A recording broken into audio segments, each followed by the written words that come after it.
what's really nice is there's no emissions. And there's a program behind that recycles the batteries. Is that noisy?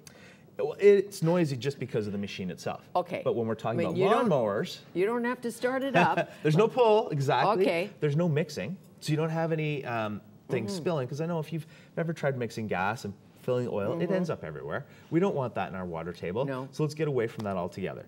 What's also nice is in the lawnmower systems, because the batteries, you don't have the pull and the big chug-chug, it's actually becoming more and more quiet. Sure. And the batteries are lasting longer and longer. So it's really nice and easy to use. Yeah, and what's also nice is that somebody else can use this. Well, yeah. Just kidding. I mean, feel how light that is. I know, that's what I was thinking. Like the that's kids. Fantastic. Oh, the kids. Right? Well, maybe not. You're going to put them to work, are you? Well, probably. Absolutely. That's what it's all about. Cut each other's hair or something. Maybe not with the hedge trimmer, but definitely the leaf blower. Of course. Carson Arthur, our guest, will come back.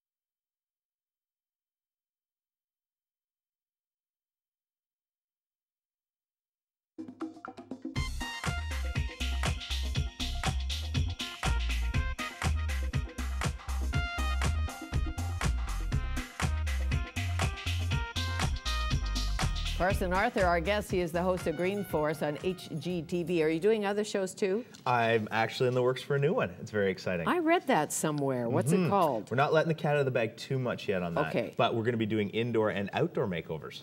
Great. Have you got a title? It's called Inside, Outside, Upside. Inside, Outside, Upside. But that's very new. It's very new. Okay, very new. Not here yet. Not here yet. Okay, this time of year, clear up the winter wreckage, obviously. Yep.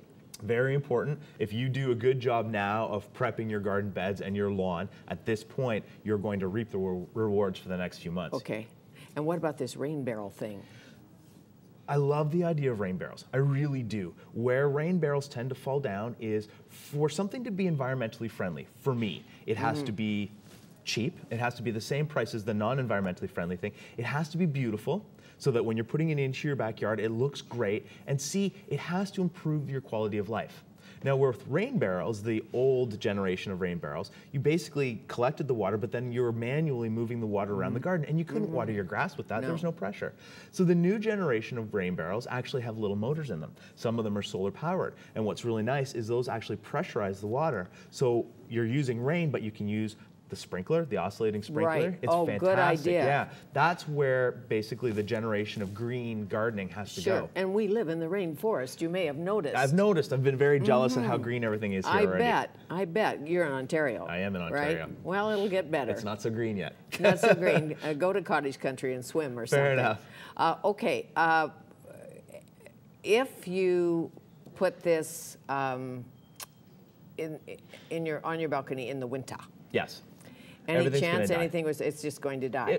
Any of these this are come annuals. back? Let's be honest. We live in a society where, you know, we want things that we can't have. And annuals are a perfect example. We love the beautiful blooms and all the tropical plants that are happening in the south of us, but we can only have them for certain periods.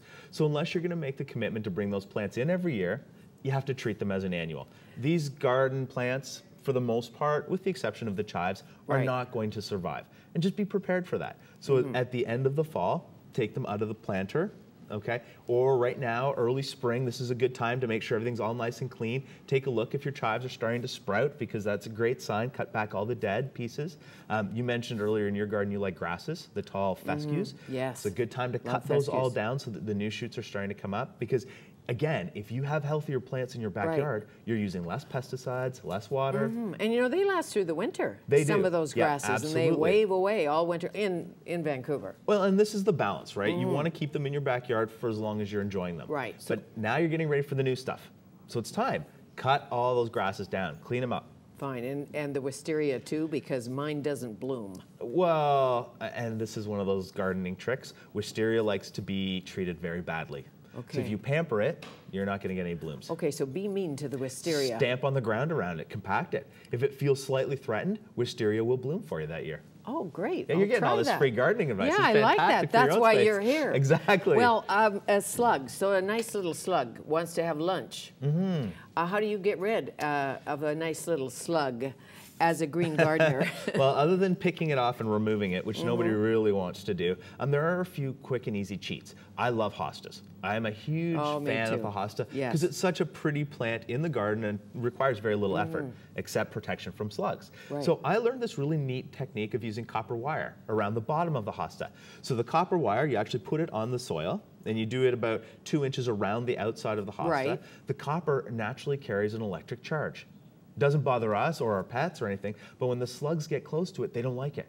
So they veer away, they keep going somewhere else. I didn't know. So a little copper wire around the hosta. How easy is that? And you can go to any garden center or hardware store, get fairly thin because you want it nice and easy to work with, and quick and easy. Sure, Done. and this is hosta heaven, as you know. Absolutely. It really is. It really is. Are there, do you have your own line of patio furniture? I do. Has that happened yet? I do. It's all sold out. I'm on to the next project already. The Carson Arthur experience. Yeah, we'll go with that. It's true. When we're talking about, again, the outdoors, patio furniture is a huge, huge component of it. Because if we're thinking the patio is where we're going to spend all of our time all summer, the items on the patio have to be, again, low maintenance. They have to be environmentally friendly because I designed them, but more importantly, they have to be beautiful. This is what you're going to see from your patio doors or from your kitchen window. It's the furniture on the patio.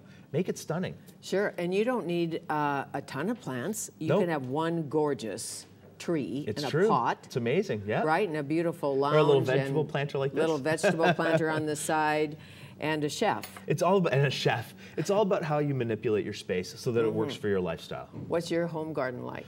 Very sparse right now. I'm away every weekend. I have a cottage up north. My garden has to basically survive on its own without me being there and still look good all the time. So everything that I've chosen, and I have gone with a lot of native plants just because they are less maintenance, but also because the native plants in Canada are phenomenal for removing the CO2 from the air. So whenever we're talking about making a difference and making a change, going that direction is fantastic. And you've proved time and again that if you have a green garden, it doesn't have to be ugly. Exactly. No, or dull. Or dull. Or dull, never dull. And you want to be envious of all your neighbors. Yes, you do, of course. Nice to meet you. Very nice to meet you too. Thank you. Carson Arthur. And Green Force is on HGTV on Saturday mornings. Saturday mornings? Thank you.